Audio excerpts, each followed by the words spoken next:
Pagkapasok sa room ay mabilis kong binuksan ang ilaw sa loob. Doon ay tumambad sa paningin ko ang malawak at malinis na unit, ganito yung mga pinapangarap kong bahay noon. Pinaghalong kulay puti at ginto ang naroon sa loob. Mula sa pinturang puti sa sementadong dingding, sa tiles na kay linis tingnan, hanggang sa kisemeng may touch of gold. Ang chandelier na nagsisilbing liwanag sa paligid, ang kurtinang umaalon, dahil sa ihip ng hangin mula sa veranda ng kwarto, at nang mahadjap ng mata ko ang queen-size bed, ay nagtungo ako roon. Marahan kong inihiga si Luna, na ngayon ay kinakamot-kamot na ang kanyang mga mata. Sa haba ng biyahe namin kanina, ay ngayon lang siya nagising. Ang cute talaga ng batang to, napakabait, kaya hindi ganoon sumasakit ang ulo ko sa kanya, bagkus ay siya pa itong naging stress reliever ko. Mama, rinig kong sambit niya, kaya hinalikan ko ito sa pisngi. Kamusta ang tulog ng baby ko? Tanong ko habang sumisiksik sa kanyang leeg. Dahil doon ay narinig ko naman ang manti nitong pagtawa na siyang kay sarap pakinggan, tila pa isang musika sa pandinig ko. Mama, nasaan tayo? Aniya, dahilan para balingan ko ito. Umayos ako sa pagkakaluhod ko sa kanya, at hinawakan ang magkabilaan nitong kamay, nilalaro ko iyon, habang hindi maalis-alis sa labi ko ang isang ngiti. Dito tayo pansamantalang manunuluyan anak, pahayag ko rito. Pansamantala lang muna dahil hindi ko pa alam kung ano talaga ang pakay sa akin ni Franz, kung ano yung magiging kapalit ng pagtulong niya sa amin ng anak ko. Kung maayos at matinong trabaho naman ay tatanggapin ko, walang problema iyon sa akin, at baka pagbutihin ko pa para lang masaklian itong kabutihan niya sa amin. Hindi ka ba nagugutom anak? Gusto mo ulit kumain? Tanong ko nang muling kumalam ang sikmura ko. Saan tayo kakain mama? Sa baba raw anak, may kainan doon, samahan mo na lang ako. Bumaba ako mula sa kama, at naglakad palapit sa pinto, kung saan nakalapag ang mga bag namin, hinela ko iyon palapit at naupo upang buksan. Kumuha ako ng isang pares ng damit, para kay Luna saka siya pinalitan at inayusan na rin. Nang matapos ay pinatayo ko ito sa kama, roon ay nangingiti ko siyang pinagmasdan. Ang dalawang pares nitong mata, kulay tsokolate iyon na malayong malayo sa akin, na kulay itim. Ang matangos nitong ilong, ang mapupula at malambot niyang labi, hanggang sa malasing kamas niyang balat. Kalaunan ay napawi ang ngiti ko nang ma-realize kung wala siyang nakuha sa akin, maliban na lang sa alon-alon nitong buhok. Lahat ng facial features niya, ay namana nito sa kanyang ama, na hindi ko na alam kung nasaan na o kung buhay pa ba. Wala naman na akong balak hanapin iyon, dahil unang-una, siya ang nang-iwan sa akin 6 years ago. Umalis itong walang paalam, kaya bahala siya sa buhay niya ngayon. Napangiwi ako nang nag-materialize ang itsura nito sa mukha ng anak ko. Wala sa sariling napabuga ako ng hangin. Kalaunan ay binuhat ko na rin pababa ng kama si Luna, para makaalis na kami. Kailangan ko pa kasing hanapin yung resto na sinasabi ni Franz. Mama, nagugutom na rin ako, sambit ni Luna nang makapasok kami sa elevator. Ako rin anak. Tumawa ako at nilang na lamang sa kawalan. Pakiramdam ko nga ay mabubutas na ang tiyan ko sa sobrang pagkalam nito. Ilang segundo lang nang bumukas ang pinto ng elevator, at iniluwa kami sa unang palapag, kung saan nalingunan kami ni Kuyang Guard. Oh miss, bakit pa kayo bumaba? May pupuntahan po ba kayo? Anang guard na inilingan ko lang. Hindi po, ano kasi nagugutom kami ng anak ko. Gusto ko lang din itanong kung nasaan yung resto rito. Ah, dito po. Tinuro nito ang isang malawak na hallway, diretso lang po kayo roon sa dulo. Pero hindi po kayo makakakain kung wala kayong access card. Sa sinabi nito ay natigilan ako, at nilingon ang pwesto niya. Kumunat pa ang noo ko. Access card. Ano yun? Wala naman akong naalalang nabigyan ako ng ganoon, maliban sa calling card at susi ng kwarto. Nako kuya, wala ako noon. Paano yan? Nalilito kong sambit. Binalingan ko pa si Luna na ngayon ay nakatingala sa akin, tahimik lang itong nagmamasid, at nakikinig sa amin. Naramdaman ko pa ang paghigpit ng kapit niya sa kamay ko. Hindi bale ma'am, akyat na lang po kayo roon sa room ninyo, at tatawagan ko na lang si Archer, isa sa room boy dito at sasabihing dalhan na lang kayo ng pagkain sa taas. Ganoon po ba? Nag-isang linya ang labi ko, nalingunan ko pa iyong babae sa front desk, na tahimik lang ding nakikinig sa amin. Ngumiti ito nang mapansin niyang nakatitig ako sa kanya. Magkano nga kaya ang sinasahod niya? Kung ganiyang trabaho ang iaalok sa akin ni Franz ay mas mabuti, hindi ko na kailangang lumabas pa. Mas mababantayan ko pa ang anak ko. Opo ma'am. Sige po, tawagin ko na si Archer.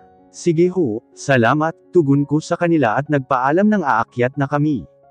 Nang makapasok sa elevator, ay mabilis ding umandar iyon pa third floor, kaya lumabas na kami ni Luna at muling bumalik sa kwarto.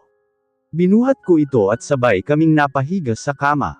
Mama walang pagkain. Tanong niya saka pa ako niyakap sa tiyan. Mamaya raw anak. Dadalhin na lang dito. Pumikit ako saglit, habang hinihintay ang pagdating ng roomboy. Sa pagpikit ay muling nagmaterialize sa utak ko ang mukha ng lalaking kailanman, ay hindi ko naisip na iiwan ako, ang lalaking minsan ko nang minahal. May siya, rinig kong sigaw sa hindi kalayuan, dahilan para lingunin ko ito. Doon ay naaninag ko ang balto ng isang lalaking papalapit sa kinaroroonan ko. Sa katawan pa lamang at tindig nito, ay nakilala ko kaagad siya. Umahan ako mula sa pagkakahiga ko sa duyan na naroon sa tabing ilog ng Cagayan. Ilang sandali lang din nang tuluyan na siyang makalapit, at walang pasabing hinalikan ako sa labi. Terence, ano ba? Anong ginagawa mo rito? Baka makita ka ni Lola Angelina. Tinulak ko siya ng bahagya, para bigyan ng espasyo ang pagitan namin. Kilala naman na siya ni Lola, pero baka magalit pa rin iyon, kapag naabutan niya kami ritong magkasama. Isipin pa noon ay may ginagawa kaming milagro, na hindi pa naman sumagi sa utak kung mangyayari nga. Wala itong ano-ano'y umupo siya sa tabi ko, kaya ngayon ay dalawa na kaming naroon sa duyan. Niyakap pa ako nito ng mahigpit sa baywang, saka isiniksik ang mukha sa leeg ko. Terence. Pagtili ko dahil nakikiliti ako sa hininga nito. I love you Luna, mahal na mahal kita. Bulong niya sa tainga ko. Kaya wala sa sariling nangilabot ako, nagtaasan pa ang mga balahibo ko sa braso. Ano ba ang mayroon dito kay Terence? Nakaraan ay ganito rin siya, sweet na siya noon, ngunit mas naging doble ang pagiging sweet at clingy niya sa akin. Ewan ko ba pero pakiramdam ko ay may tinatago ito sa akin. Kinakabahan ako, natatakot sa hindi malamang dahilan. I love you always Terence, mahinang pahayag ko at nangiti na lamang, isinawalang bahala ang pangamba. Sa edad na 16 ay naging boyfriend ko na si Terence, 4th year high school kami nang sagutin ko siya, mula sa higit 1 taon niyang panliligaw sa akin, at ngayon nga ay magtatatlong taon na ang relasyon namin. Tingin ko ay wala namang masama, kung maaga kaming sumubok na magmahal, as long as alam namin ang bawal sa hindi. Malaki ang respeto sa akin ni Terence na talagang hinahangaan ko. Hindi siya katulad ng ibang lalaki na may hinahabol lang sa isang babae, at saka iiwan sa ere. Malayo siya sa mga lalaking mataas ang tingin sa sarili, kahit pa napakayaman nila. Kilala ang buong angkan niya sa pagiging marangya, ang iba kasi sa pamilya nito, ay kabilang sa politika. Mayroon pang business tycoon, at nagmamanage ng sariling company sa iba't ibang bansa. Ibang-iba siya sa lahat, iyon nga lang ay hindi pa niya ako nagagawang ipakilala sa kanila. Siguro ay dahil na rin sa estado ng buhay ko, kaya nahihiya siya, o mayroon pang dahilan. Ewan ko, bahala na. Masaya naman kami pareho, at sa tingin ko ay magtatagal ang relasyon namin. Sa kanya ko kasi nakikita ang magiging future ko, kaya panatag ako kahit papaano. I will never leave you, take note of that, okay. Sambit nito na siyang tinanguan ko, at sinuklian na rin ang mahigpit niyang yakap. Mama, rinig kong tawag ng isang munting tinig sa gilid ko. Kasabay nito ay ang mahinang pagyugyug sa akin. Dahilan para unti-unti akong magmulat. Doon ay bumungad sa paningin ko ang nakaupong si Luna, maang itong nakatingin sa akin, habang patuloy ang pagyugyug sa balikat ko. Bakit anak? Paos kong tanong dahil sa malalim kong paghinga. May kumakatok po, baka yung pagkain na yon. Nakatulog pala ako at ganoon na lang palagi sa tuwing ipipikit ko ang mga mata. Si Terence at ang alaala namin sa nakaraan ang napapanaginipan ko, na siyang pilit kong kinakalimutan. Kailan kaya darating ang araw na mabubura siya sa isipan ko? Kasi hindi na ako makapaghintay. Naging mahimbing ang tulog namin ni Luna sa gabing iyon, paano at ngayon lang namin naranasan na matulog sa isang malambot na kama. Kinabukasan ay nagising ako dahil sa tunog ng doorbell. Pikit pa ang isang mata nang binalingan ko si Luna, na mahimbing pa rin ang tulog. Dahan-dahan ay bumangon ako, saka ito hinalikan sa noo. Nang makatayo ay sandali akong nag-inat ng mga kamay, at nagayos ng sarili bago nagtungo sa pintuan. Marahan ko yung binuksan at bumungad sa akin ang isang babae. May katandaan na ito at tingin ko'y nasa mid-50s na. Good morning. Ako si Manang Felicia, pinadala ako rito ni Sir Franz, para mag-alaga sa baby mo, aniya nang may ngiti sa labi. Sa narinig ay nangunot ang noo ko, saka siya pinasadahan ng tingin, pamula ulo hanggang paa at pabalik sa kanyang mukha. Naroon pa rin ang ngiti, at nakikita kong napakamasiyahin niyang tao. Excuse me, pero hindi ako nag-request ng babysitter, naguguluhan kong sambit, habang hindi maalis ang titig ko rito. Opo, pansamantala lang naman po ito, dahil naghihintay na po si Sir Franz sa baba. Nasabi niyang papuntahin kita roon, at may pag-uusapan daw kayo. Oo nga pala, may usapan pala kami ngayon. Wala sa sariling napatingin ako sa wall clock, na naroon nakasabit sa pader, 8:15 AM na. Sige ho Manang, pasok po kayo. Niluwagan ko ang pagkakabukas ng pinto. Ngiti ang naging tugon nito, at tahimik na pumasok sa loob, na mabilis kong sinundan matapos kong maisara ang pintuan. Pinaupo ko muna ito sa may kalakihang sofa. May gusto po ba kayong inumin? Pasensya na, nawala kasi sa isip kong pupunta ngayon si Franz, sambit ko na nananatiling nakatayo sa may gilid. Ayos lang hiha, naiintindihan ko naman dahil nabanggit din niyang marahil ay napagod ka kagabi. Lumipad ang tingin nito sa kama, kung saan naroon si Luna, na hanggang ngayon ay tulog pa rin. Malawak ang room ko rito, pero walang mga pader na nagsisilbing harang, kaya kita ang bawat sulok.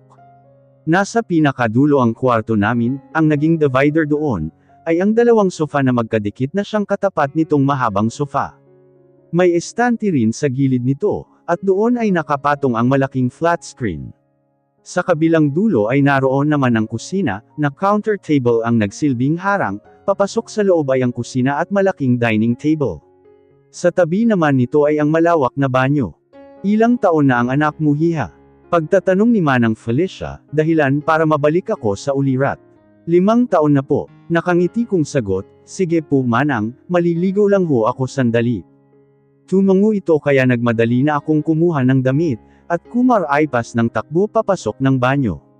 Sa sobrang lawak nga nitong banyo, ay halos malula ako dahil sa may kalakihang bathtub na naroon sa gilid. Sa gitnang bahagi nito ay ang shower room, katabi ng toilet bowl, at malaking salamin sa gilid nito. Ang sarap pagmasdan, para talaga akong nasa isang mansyon. Ilang minuto ang itinagal ko sa pagligo, kalaunan ay lumabas na rin ako. Suot ko na ngayon ay ang blue wash jean, at isang kulay puting loose shirt. Sandali kong inayos ang mukha, saka naglagay lamang ng palbo at lipstick. Manang, bababa na ho ako Ikaw na po munang bahala kay Luna. Kapag nagutom po siya ay may tira pa namang pagkain doon sa kusina, pahayag ko rito na naroon pa rin sa sofa. Sige hiha, siya nga pala Manang, kapag umiyak siya at hindi nyo mapatahan, puntahan nyo na lang po ako sa baba. Lumapit ako kay Luna at marahang pinatakan ng halik sa noo. Muli kong binalingan si Manang na ngayon, ay sa akin naman nakatitig. Napakaganda mo pala hiha. Bulalas niya kaya muntik na akong masamid. Pagaka kong tumawa habang umaayos sa pagtayo, at isinusuot ang kulay black kong flat shoes. Nako naman Manang, nambola ka pa. Totoo hiha, kaya kasiguro kinuha ni Sir Franz. Bihira lang din kasi ang may makapasa sa taste noon. Makapasa? Saan naman? Sa magiging trabaho ko. Ano bang klaseng trabaho ang papasukin ko, at kailangan ba talaga ay magaganda? Umiling ako sa kamahinang tumawa. Hindi ko na pinansin ang kaninang sinabi ni Manang, at diretsyo na nagtungo palabas ng unit. Sumakay ako kaagad ng elevator, kaya ilang segundo lang nang makababa ako. Good morning ma'am. This way to our lounge. Anang babae sa front desk, saka inilahad ang kamay sa isang hallway. Kasalungat iyon ng daan papuntang resto. Ngumiti rin ako rito at kay Kuyang Guard, at saka sinundan ang itinuturo nitong daan. Pagkapasok doon ay bumungad sa akin ang malawak na lounge area. Ang paligid noon ay mga glass window, kaya mula rito ay kita ang labas. May mga nakapalibot ding pabilog na lamesa at upuan sa paligid. Nang makita ko ang kamakaway na si Franz ay mabilis ko iyong binati. "Hello, good morning. How's your sleep, ha?" Bungad nito sa akin nang makaupo ako sa katapat niyang upuan. Kanina ko pa napapansin na napakabait ng mga tao rito, mula kay Manang at sa ilang tauhan, na panay ang bati nila. Palangiti at mukhang tinuruan talaga ng tamang pag-uugali ng kung sino mang namumuno sa kanila. "Ayos lang naman, salamat sa'yo," sagot ko na siyang nginitian niya lamang. "So, shall we start?" Tumango ako bilang tugon. May kinuha ito sa kanyang gilid, at nakita kong brown envelope leon, ayan din yata yung hawak niya kagabi. Nang mailabas ang laman nito, ay saka naman niya inilahad sa harapan ko. Hindi ko kinuha, bagkus ay tinitigan ko lamang ito, at nakitang contract papers iyon. "Sign those paper kapag naintindihan mo na ang mga sasabihin ko, okay?" "Okay," buntong hininga ko. "Listen carefully." Umayos ako sa pagkakaupo, at ibinigay lahat ng atensyon sa kanya, ngunit wala pa man ay ang lakas na ng tibok ng puso ko, kaya wala sa sariling napahinga ulit ako ng malalim. Rampage Society is an elite realm of multi-billionaires' hidden treasure. Isang sagrado at napaka-importanteng lugar, kung saan pinamumugaran ng iba't ibang klase ng anghel. Ha? Anghel? Patungong langit ba to? Iwinaksi ko ang kaninang naisip. I need to focus at ewan ko ba, para yata akong natatae dahil ramdam ko ang pamumuo ng pawis sa noo ko. Fallen angels are the right term, well iyon ay dahil sila ang mga anghel, that actually serves the desire and lustful ultimacy of some men and take note, multi-billionaire men. Sa narinig ay sandaling natahimik ang paligid, animoy binibigyan ako ng oras, para mag-sink in sa utak ko ang kanyang sinabi. Hindi nagtagal ng dahan-dahan, ay nanlaki ang mata ko. Malakas ko pang kinalampag ang lamesa, rason para maglikha iyon ng ingay, mabuti at wala masyadong tao roon, ngunit kita ko naman ang pagkagulat sa mukha ni Franz. "Ano? Desire? Lustful? Ultimacy?" Sunod-sunod kong tanong habang nanlalaki ang mga mata. "Calm down, Maisha. Let me finish first, okay? Here, drink your water and just relax." Mahinahong pahayag niya, saka pa itinulak ang isang baso ng tubig palapit sa akin. Nilang lang ako at hindi iyon inabot, bagkus ay tumahimik ako. Binibigyan siya ng pagkakataon para magsalita. "Money are the password for this kind of society, it is the strictly just for donor. The filthy underworld of bachelors na siyang parokyano mismo ng nasabing club. It is run through technology, a safe and easy way not to be traced by someone, lalo na access ng taxes and government rules and policies." Sa haba ng sinabi niya ay wala na akong naintindihan. Tumatatak na lang sa utak ko yung kaninang nasabi niya. Ibig bang sabihin ay escort sa isang club ang inaalok niyang trabaho sa akin? Please, enlighten me. It is a site with a regular updates, and fresh from the sea of beaches, and a light woman from all around the world. The highest bid owns the price. And legally do whatever they want. I just can't believe na ganito ang papasukan ko. Shucks. Parang umurong ang dila ko, at wala na akong masabi kung di wow. Nasaan na ba ang exit door dito? It's just a matter of approval from the head of the society, si Madam X. Ang leader at siyang nagpapatakbo ng Rampage Society. Wala ni isa ang nakakaalam sa tunay na identity nito. She is a woman hiding from her mask. And highly placed her pedestal as in her own throne. Madam X. Walang nakakaalam sa pagkatao niya. So, hindi rin niya kilala personally ang babaeng iyon. Paano niya napapatakbo ang ganitong klase ng company, kung ganoon naman pala? It's a total win-win. Pay her enough and she'll be nice, pay her an extra, and you'll get what you want.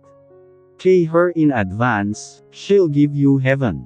Napalunok ako sa huling salitang nabanggit nito. Hindi ko na kinakaya, para na akong sasabog sa inis. Halos maramdaman ko na rin ang mga kuko sa palad ko, dahil sa nakakuyong kong kamao. So, bibigyan kita ng oras para makapag-isip, Maisha.